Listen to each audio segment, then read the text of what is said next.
Brittany Griner was in a Russian prison. You would think that somebody who is now free,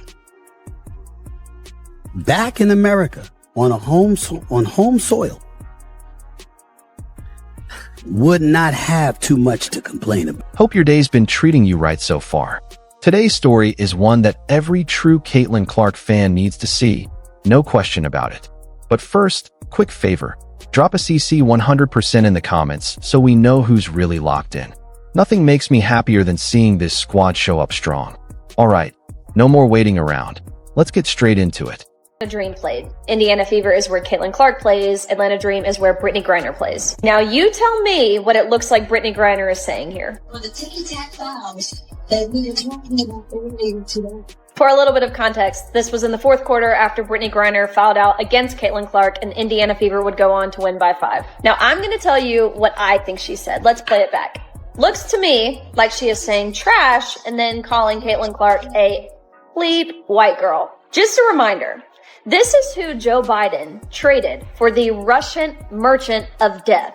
So many WNBA players hate Caitlin Clark so much when she is the best thing that could have happened to the league. And she's not the best thing that happened to the league because she's white. After that ugly, hate-filled rant against Caitlin Clark went viral, and the league tried to quietly brush it aside, Brittany Griner is now facing some real consequences.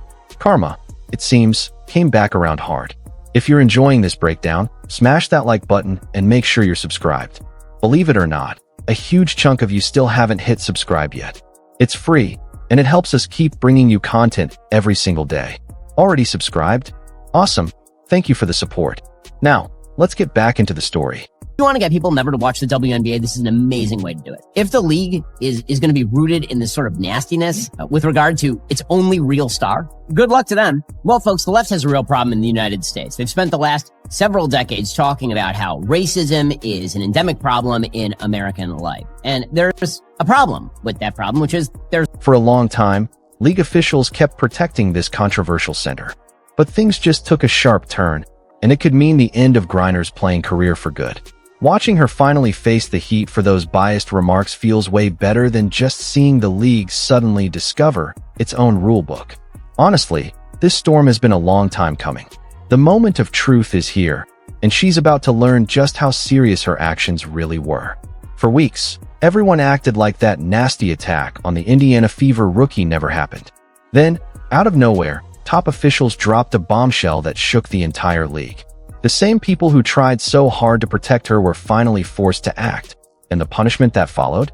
Absolutely brutal for her future. Griner was caught on tape during a game with the Indiana Fever, dropping racial slurs against Caitlin Clark, and pretty obviously doing so. Ticky-tack fouls that we were talking about earlier today.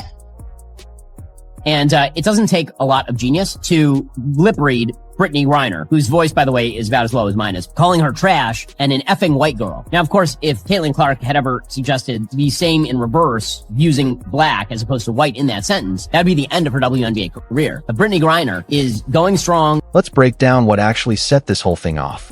It happened right after Griner fouled out during a huge matchup against the Fever's star guard. The cameras caught everything. Griner turned and unloaded a nasty, racially charged rant straight at the rookie, no holding back. What else happened to everybody else? I mean, I know there's always consequences to actions. You know, what I did, I already know that I was going to get, some time for that. And, I respect, I got 3 games. Okay. Not disputing that at all. Do I think that it should have been 3 across the board? Boom, everybody involved in it, 3-3-3. I think that would have been honestly fair. I would have been happy today with that. Not today. And it's not because of my suspension. Trying to deny what the cameras caught. Impossible. That's the problem Brittany Griner is dealing with right now. Video experts broke down the footage frame by frame, and the words were crystal clear. This wasn't just frustration talking. This was straight-up prejudice on full display. But instead of stepping in and handing out punishment right away, league officials did something strange. They went into full defense mode, trying to protect their big-name veteran. And here's the part that really doesn't add up. This is the same league that jumped fast to investigate rumors of bad fan behavior in Indiana. But when it came to their own star crossing the line on national television, suddenly everyone looked the other way. They downplayed the video, ignored the backlash, and hoped the whole thing would just quietly disappear. But it didn't disappear. It blew up. See, this wasn't just one bad moment. This was part of a pattern. Griner has been open, publicly, about how much she dislikes the crowds that now show up to watch her play. She's complained about the noise, about fans disrupting games just by being loud and excited. Let that sink in for a second. She was brought home from a dangerous overseas situation, given her freedom back, and her response to a packed, cheering crowd was to call it disruptive. That's the same attitude that was building up right before this racially charged outburst happened. Now the consequences are stacking up fast, and they go way beyond a lost paycheck. Sponsors are quietly stepping back. Brand deals are vanishing, and any shot at repairing her public image, pretty much gone. Think about the layers here. The U.S. released a dangerous prisoner just to bring her home safely. And instead of gratitude, what fans have gotten instead is resentment aimed at the very people and the very sport that welcomed her back. Here's why the league finally had to act. The entire reason arenas are packed right now is because of one rookie, Caitlin Clark. She's the one bringing in the money, the ratings, the new fans. And those new fans did not sign up to watch a veteran disrespect the player who built this new audience in the first place. So when the numbers started talking, protecting a legacy star suddenly wasn't worth it anymore. Business took over where loyalty used to be. And that's honestly the real story here. For years, people assumed Griner was untouchable, too big a name to ever really get punished. She kept getting away with it, kept making excuses, kept blaming the fans. But everyone has a limit. Even legends run out of chances eventually. And for Brittany Griner, that limit just got reached, in the most public way possible. Talk about bad timing. This punishment landed at the exact moment the league was riding a huge wave of popularity, all thanks to one rookie out of Iowa. And broadcasters, sponsors, none of them wanted their name anywhere near an athlete caught spewing hate on live television. So the league's own accountants did the math. Protecting Griner was costing way more than just punishing her properly. Turns out, bigotry has a price tag, and it got way too expensive to keep covering up. Here's the thing though, the rules to punish her existed the whole time. Standard union contracts already had clauses for exactly this kind of situation. The league could have acted on day one. Instead, they waited. They stalled. They only moved once the financial pressure became impossible to ignore. That delay is frustrating, sure, but watching the hammer finally drop, incredibly satisfying. Her supporters tried to spin it, of course. The audio wasn't clear enough. The punishment is too harsh.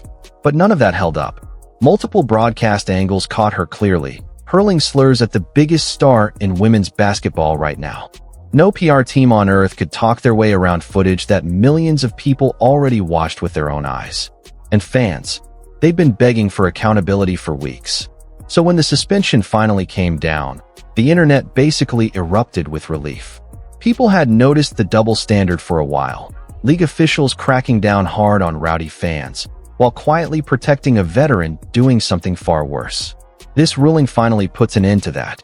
Media outlets aren't looking great either. A lot of them sat on this story early on, and now they're scrambling to explain why they stayed silent for so long. Financially, this is going to follow her for years. Speaking gigs, canceled. Brand deals, gone overnight. That's the real cost of a meltdown like this. Corporations don't stick around once your name becomes toxic. And let's not forget the irony here. The U.S. released a dangerous international arms dealer just to bring her home safely. Instead of gratitude, what came next was a hateful outburst aimed at a fellow American athlete. Now, across every locker room, players are watching closely. Because if leadership can finally hold someone this big accountable, nobody's safe from consequences anymore. Maybe, just maybe, a little bit of fear is exactly what this league needed to clean up its act. Look at the timing here. This suspension dropped right in the middle of major broadcast rights negotiations. And that is not a coincidence. No executive wants to walk into a billion-dollar meeting with a massive racism scandal trailing behind them. When that much money is on the line, protecting one player stops being the priority. Protecting the business becomes the only priority. And the internet responded exactly how you'd expect. with pure celebration. Fans were thrilled to actually see a rulebook get enforced for once. Every engagement number, every share, every comment confirmed the same thing. Punishing this behavior wasn't just the right move morally, it was the smart move financially too. From the second that footage started spreading, the public had already made up its mind. Her lawyers can talk about appeals all they want, but the contract language here is airtight.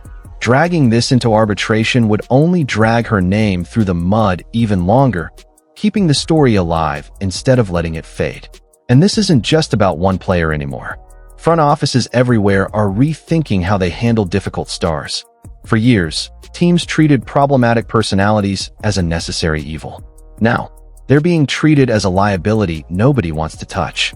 That shift is happening across the entire league, not just with one team. This story even reached beyond basketball. Considering the political weight tied to her earlier prisoner exchange, international eyes were watching closely to see how seriously the league would handle this. A weak response would have sent the wrong message on a global stage.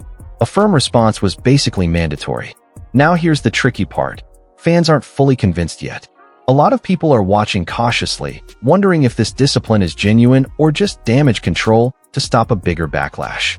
Trust doesn't come back over. Nobody wants their brand connected to open bigotry, especially not in an age where outrage spreads within minutes.